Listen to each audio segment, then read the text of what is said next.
زميلي صفي وصديقي الوفي أخي فضيلة الشيخ الأستاذ الدكتور سعود، فله شكر خاص نستوحيه من منبر الحرم ومن سجادة الإمام ومن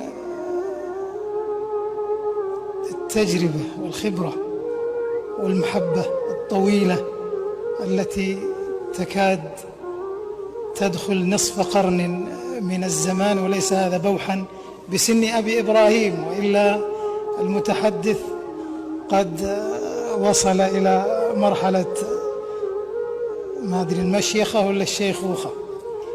دع الأيام تفعل ما تشاء، وطب نفسا إذا حكم القضاء، ولا تجزع لحادثة الليالي فما لحوادث.